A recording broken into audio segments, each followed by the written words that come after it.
Hello दोस्तों, मैं राजा स्वागत करता हूं आपका आरसी क्लासेस में। और आज हम पढ़ेंगे प्लांट सेल। कल हमने क्या पढ़ा था? कल हमने पढ़ा था सेल की डेफिनेशन और सेल की खोज किसने करी और कुछ इंपॉर्टेंट पॉइंट जो इससे पहले एग्जामों में पूछे जा चुके थे। सबसे पहले मैं आपको प्लांट सेल डायग्राम के माध्यम से बताऊंगा और उसके बाद मैं इन सबको एक्सप्लेन करूंगा। लेकिन मैंने एक प्लांट सेल बना रखा है यहाँ पर, जो एक डायग्राम के माध्यम से मैंने इसमें कुछ बना रखा है जो बस इंपॉर्टेंट है। यह है आपका प्लांट सेल और इसके कुछ इंपॉर्टेंट पॉइंट मैं आपको एक एक करके बताता हूँ। सबसे पहले हमारा सेल वॉल। सेल वॉल क्या होता है? किसी भी प्लांट सेल का सबसे आउटर बाह्यतम, ठीक है, सबसे बाहरी परत, इसको हम क्या कहेंगे? सेल वॉल, यानी कोशिका भित्ति। कोशिका भित्ति सिर्फ प्लांट में होती है, यानी पौधों में या पेड़ पौधों में होती है, क्योंकि उनको बहुत सारी प्रॉब्लम फेस करना पड़ता है, जैसे आंधी तूफान। एनिमल सेल में सेल वॉल नहीं होती है। मैं आपको बाद में एक्सप्लेन करके बताऊंगा। पहले मैं आपको कुछ इंपॉर्टेंट पॉइंट बताता हूँ, फिर इनको एक एक करके हम समझेंगे। बस आप अभी डायग्राम समझिए। इसके बाद है आपका साइटोप्लाज्म, जो ये है, ये खाली, जो ये सब जो ये खाली है बीच में प्लांट सेल के, इसको हम क्या कहेंगे? साइटोप्लाज्म या कोशिका द्रव्य। इसके बाद आता है सेल मेम्ब्रेन, जो इसके बाहर की ये परत है, जो ये साइटोप्लाज्म के बाहर की परत को हम क्या कहते हैं? Cell membrane. अब एक क्वेश्चन पूछा भी जाता है कि सेल मेम्ब्रेन का कार्य क्या है? तो अणुओं और आयनों को अंदर बाहर जाने में जो कंट्रोल करता है, क्या करता है? सेल मेम्ब्रेन करता है। इनको मैं अभी इसके बाद एक एक करके पॉइंट वाइज समझाऊंगा, बस अभी आप थोड़ा थोड़ा समझिए। इसके बाद आता है वैक्यूल या रिक्तिकाएं। ये आपका वैक्यूल हो गया और इसके अंदर ही हमारे बहुत सारे पदार्थ जैसे कार्बोहाइड्रेट हो गया, प्रोटीन, ये सब रहते हैं। इसको भी मैं इसके बाद समझाऊंगा। इसके बाद ये आपका यहाँ पर हो गया माइटोकांड्रिया। आपको पता है कि माइटोकांड्रिया क्या होता है? कोशिका का ऊर्जागृह, यानी पावर हाउस ऑफ सेल। इसके बारे में इसके बाद में एक्सपीरियंस से पढ़ाऊंगा। इसके बाद ये यहाँ पर है आपका गोल्जी एपेटस। गोल्जी एपेटस, इसका काम क्या है? एंजाइम का स्त्रावण करना। गोल्जी को क्या है? एंजाइम का स्त्रावण करना। इसके बाद आप यहाँ पे देखिए, ये है राइबोसोम। ये क्या कहलाते हैं? राइबोसोम प्रोटीन फैक्ट्री कहलाता है। आपसे एग्जाम में ये भी तो पूछा जा सकता है कि प्रोटीन फैक्ट्री किसको कहते हो? तो राइजोसोम को कहते हैं। इसके बाद ये हो गया आपका न्यूक्लियस और इसके बाद ये न्यूक्लियस। इसके बाद है आपका एंडोप्लाज्मिक रेटिकुलम। ये है जो यहाँ पर ये एंडोप्लाज्मिक रेटिकुलम, ये क्या करता है? कोशिका द्रव्य प्लस केंद्रिका द्रव्य के बीच संबंध स्थापित करता है। क्या करता है? कोशिका द्रव्य और केंद्रिका द्रव्य के बीच संबंध स्थापित करता है। अभी जो मैंने आपको ये शॉर्ट में बता रखा है, इसके बाद मैं आप क्या करूँगा? इन सबको एक एक करके एक्सप्लेन करूँगा। दोस्तों, मैंने अभी क्या करा? आपको प्लांट सेल को डायग्राम के माध्यम से बताया। इसमें मैंने आपको छोटे छोटे इंपॉर्टेंट पॉइंट बताइए। अब उन्हीं पॉइंटों को मैं क्या करूँगा? एक्सप्लेन करूँगा, ताकि किसी भी एग्जाम में कोई भी क्वेश्चन न छूटे। हमारा पर्पज़ यही है कि एक भी क्वेश्चन किसी भी एग्जाम में न छूटे। तो आइए शुरू करते हैं। अब हम पढ़ेंगे प्लांट सेल की कोशिका की संरचना, ठीक है, यानी किसी भी कोशिका की संरचना। प्लांट सेल हम क्या पढ़ लें? प्लांट सेल यानी पादप कोशिका पढ़ लें। तो प्लांट सेल को मुख्यतः कितने भागों में बांटा गया है? 3 भागों में बांटा गया है। प्लांट सेल को मुख्यतः 3 भागों में बांटा गया है। सबसे पहला आपका क्या है? Cell wall. ये मैंने आपको अभी पढ़ाया है। सेल वॉल जिसको हम क्या कहते हैं? कोशिका भित्ति। इसके बाद आता है प्रोटोप्लाज्म, जिसको हम क्या कहते हैं? जीव द्रव्य। और तीसरा है आपका वैक्यूल्स, या जिसको हम क्या कहते हैं? रिक्तिकाएं या रसदानियाँ। अब हम क्या करेंगे? इन सबको एक एक करके पढ़ेंगे और ऐसे पढ़ेंगे कि एक भी नंबर हमारा किसी भी एग्जाम में न छूटे। तो आइए शुरू करते हैं। सबसे पहले हमारा हमने क्या था? ये सेल वॉल यानी कोशिका भित्ति। सबसे पहले हम कोशिका भित्ति पढ़ते हैं। तो ये क्या है? केवल पादपों में पाई जाती है, यानी इसका मतलब ये सिर्फ प्लांट में पाई जाएगी, एनिमल में ये नहीं होगी। अब से पूछा जा सकता है कि सेल वॉल किस में पाई जाती है? तो ओनली प्लांट, केवल पादपों में। इसके बाद दूसरा पॉइंट है, यह बाह्यतम परत होती है। क्या होती है? हमने जब भी प्लांट सेल बनाया, ठीक है, तो ये क्या थी? एकदम बाह्यतम परत थी। आपसे पूछा जा सकता है कि प्लांट सेल की बाह्यतम परत को हम क्या कहते हैं? तो कोशिका भित्ति यानी सेल वॉल कहते हैं। और अब देखते हैं कि ये कैसे बनती है। देखिए, जीव द्रव यानी प्रोटोप्लाज्म के स्त्रावित पदार्थ से इसका निर्माण होता है, ठीक है। प्रोटोप्लाज्म के स्त्रावित पदार्थ से इसका निर्माण होता है। किसका? कोशिका भित्ति से। कोशिका भित्ति का निर्माण किससे होता है? जीव द्रव्य के स्त्रावित पदार्थ से। यह छोटी, मजबूत एवं निर्जीव होती है।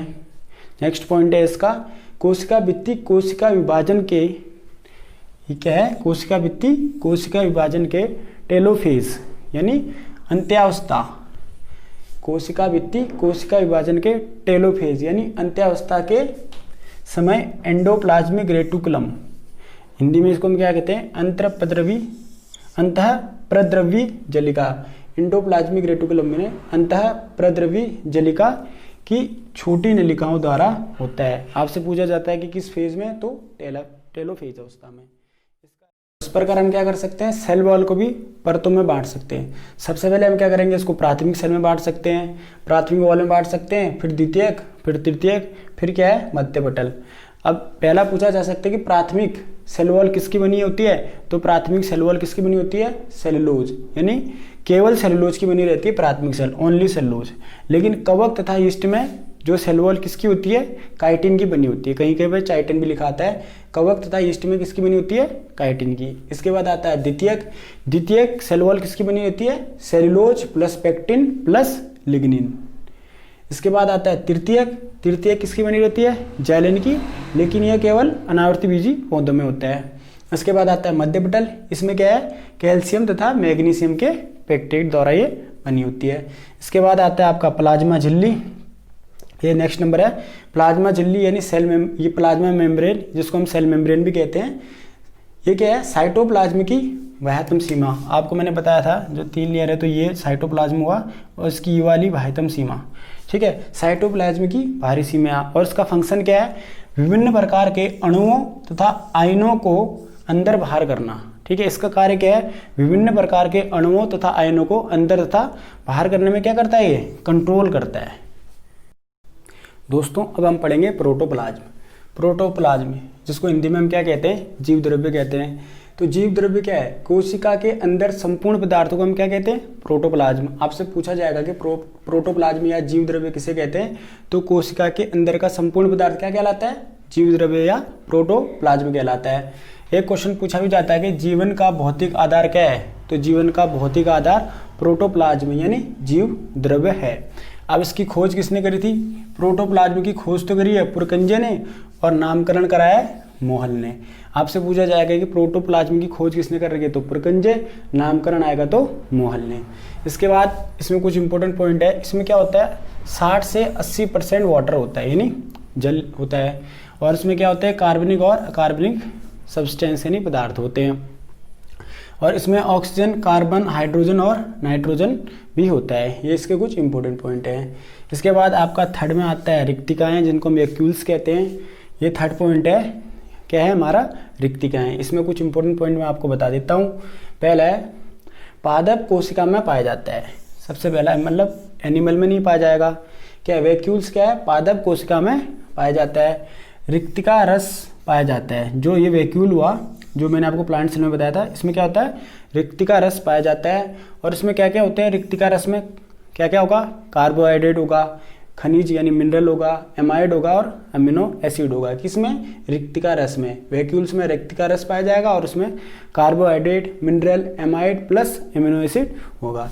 इसके बाद एक इम्पोर्टेंट पॉइंट है, पुष्पों एवं फलों की वैक्यूल यानी रिक्तिकाओं में क्या पाया जाता है, एंथोसाइनिन पाया जाता है। पुष्पों एवं फलों की रिक्तिकाओं में एंथोसाइनिन पाया जाता है, और एंथोसाइनिन का कार्य क्या है, कलर देना। क्या करता है, ये रंग प्रदान करता है, ताकि कोई भी अगर फल हो या पुष्प हो तो उसको कलर मिल सकता है, जैसे नीला, बैगनी, लाल, पीला, कोई भी कलर दे सकता है। कौन दे सकता है, एंथोसाइनिन। और एक इसमें मिलेगा पुष्पों एवं फलों की रिक्तिकाओं में क्या पाया जाएगा, एंथोसाइनिन, और जो किसी को रंग प्रदान करेगा, और कोई भी फूल हो या फ्रूट हो क्या हो जाएगा, नीला, बैगनी, लाल, येलो और कुछ भी। पढ़ेंगे प्लांट सेल के कुछ इंपॉर्टेंट पॉइंट पढ़ेंगे जो किसी भी एग्जाम में अक्सर पूछ लिए जाते हैं। तो आइए शुरू करते हैं। सबसे पहले हमारा माइटोकॉन्ड्रिया। आपसे पूछा जाएगा कि माइटोकॉन्ड्रिया की खोज किसने कर रखी है, तो माइटोकॉन्ड्रिया की खोज किसने करी है, कॉलिकर ने करी है। एग्जाम में पूछा जाएगा माइटोकॉन्ड्रिया की खोज किसने कर रखी है, तो कॉलिकर ने कर रखी है। लेकिन क्या हुआ, ऑल्टमैन ने इसको क्या कहा, बायोप्लास्ट कहा। ऑल्टमैन ने इसको कहा बायोप्लास्ट, और इसका फाइनली नामकरण किसने करा, बेंडा ने। बेंडा ने ही इसको माइटोकॉन्ड्रिया नाम दिया। खोज करी किसने, कॉलिकर ने, नामकरण किसने करा, बेंडा ने, और ऑल्टमैन ने इसको क्या कहा, बायोप्लास्ट कहा। अब इसके बारे में आपको कुछ पॉइंट बता देता हूँ।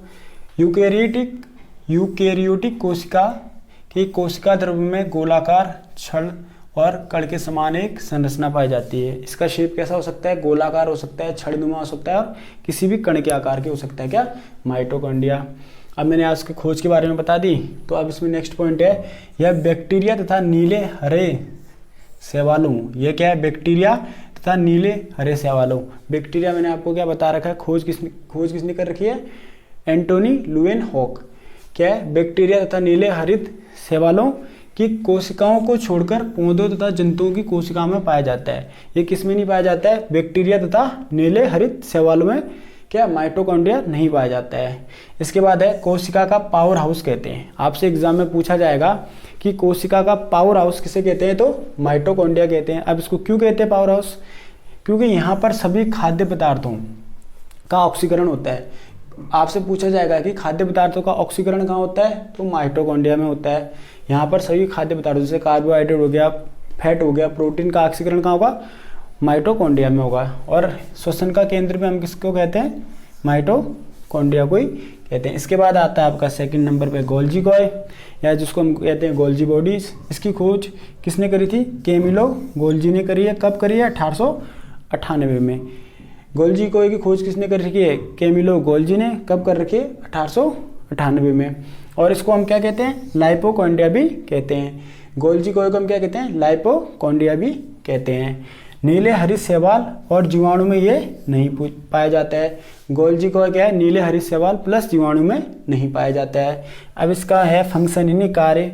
ये क्या करता है? इसका मेन फंक्शन क्या है? एंजाइम का स्त्रावण करना। आपसे पूछा जाएगा कि पदार्थों का स्त्रावण कौन करता है, ठीक है, या सिक्रीशन कौन करता है? तो क्या कौन करता है? Golgi coy. एंजाइम का स्रावण कौन करता है? Golgi coy. इसके बाद है एंडोप्लाज्मिक रेटिकुलम। एंडोप्लाज्मिक रेटिकुलम, इसकी खोज किसने कर रखी है? पोर्टर ने कर रखी है, KR पोर्टर ने। और इसका फंक्शन क्या है? इसका फंक्शन है कोशिका द्रव्य प्लस केंद्रक द्रव्य के बीच संबंध स्थापित करना। एंडोप्लाज्मिक रेटिकुलम के बीच क्या है? एंडोप्लाज्मिक रेटिकुलम का कार्य क्या है? कोशिका द्रव्य प्लस केंद्रक द्रव्य के बीच संबंध स्थापित करना। दोस्तों, इसके बाद हम पढ़ते हैं राइबोसोम। राइबोसोम जिसे हम क्या कहते हैं? प्रोटीन फैक्ट्री भी कहते हैं। इसकी खोज किसने करी है? पैलाडे ने। आपसे पूछा जाएगा कि राइबोसोम की खोज किसने कर रखी है? तो पैलाडे ने कर रखी है। और एक क्वेश्चन पूछा जाता है कि डमरू शेप वाला क्या होता है? तो राइबोसोम। राइबोसोम का आकार कैसा होता है? तो डमरू के आकार का होता है। और राइबोसोम में क्या होता है? RNA प्लस प्रोटीन होता है। राइबोसोम में क्या होता है? RNA plus protein, ribo nucleic acid. अगर RNA का फुल फॉर्म पूछा जाएगा तो राइबो न्यूक्लिक एसिड, ये एग्जाम में पूछा भी गया है। और इसका कार्य क्या है? इंपॉर्टेंट, ये क्या करता है? अमीनो एसिड को, यानी अमीनो अम्ल को अमीनो एसिड के द्वारा प्रोटीन का संश्लेषण करता है। आपसे पूछा जाएगा कि राइबोसोम का कार्य क्या है? तो इसका कार्य क्या है? प्रोटीन का संश्लेषण करना है, अमीनो एसिड द्वारा प्रोटीन का संश्लेषण करना। इसके बाद आता है लाइसोसोम, बहुत ही इंपॉर्टेंट है। आपसे पूछा जाता है कि आत्मघाती थैली या आत्महत्या की थैली किसे कहते हैं? तो लाइसोसोम को कहते हैं। इसकी खोज किसने कर रखी है? 1974 में डी डूबे ने कर रखी है। अगर आपसे पूछा जाएगा कि लाइसोसोम की खोज किसने कर रखी है? तो डूबे जी तो याद ही हो जाएंगे। इसका निर्माण कहाँ होता है? गोल्जी कॉय एंडोप्लाज्मिक रेटिकुलम में होता है। इसका लाइसोसोम का निर्माण कहाँ होता है? गोल्जी कॉय एंडोप्लाज्मिक रेटिकुलम में होता है। और इसको हम क्या कहते हैं? आत्महत्या की थैली या आत्मघाती थैली भी कहते हैं। और इसका मेन कार्य क्या है? पाचन। आपसे पूछा जाएगा कि लाइसोसोम का मेन फंक्शन क्या है? तो आप क्या बोलोगे? डाइजेशन यानी पाचन। इसके बाद आज का लास्ट पॉइंट है प्लास्टिड यानी लवक। ये केवल प्लांट सेल में पाया जाता है। क्या है? जो लवक है ओनली प्लांट सेल में पाया जाता है। कवक, जीवाणु और नीले हरित शैवाल में ये नहीं पाया जाता है। लवक, कवक, जीवाणु और नीले हरित शैवाल में नहीं पाया जाता है। इसकी खोज किसने कर रखी थी? हैकेल ने। ये पूछा भी गया है। अब रंग के आधार पर क्या है? प्लास्टिड यानी कवक को 3 प्रकार से बांटा गया है। सबसे पहला है हरित लवक, जिसको हम कहते हैं क्लोरोप्लास्ट। पहला क्या है? हरित लवक, जिसको हम क्या कहते हैं? क्लोरोप्लास्ट। ये क्या करता है? हरा रंग प्रदान करता है। पौधों को हरा रंग प्रदान कौन करता है? तो क्लोरोप्लास्ट करता है। इसके बाद आपका वर्णी लवक, जिसको हम क्या कहते हैं? क्रोमोप्लास्ट। ये पौधों को क्या करता है? रंगीन बनाता है, रंग प्रदान करता है। नारंगी, पीला, भूरा और लाल, ये सब कौन प्रदान करता है? क्रोमोप्लास्ट। और ग्रीन पूछा जाएगा तो क्लोरोप्लास्ट। और कलर जैसे नारंगी, पीला और भूरा, लाल, तो क्रोमोप्लास्ट। और इसके बाद आता है अलावर्णी लवक, जिसको हम कहते हैं ल्यूकोप्लास्ट। ये क्या होता है? रंगहीन लवक।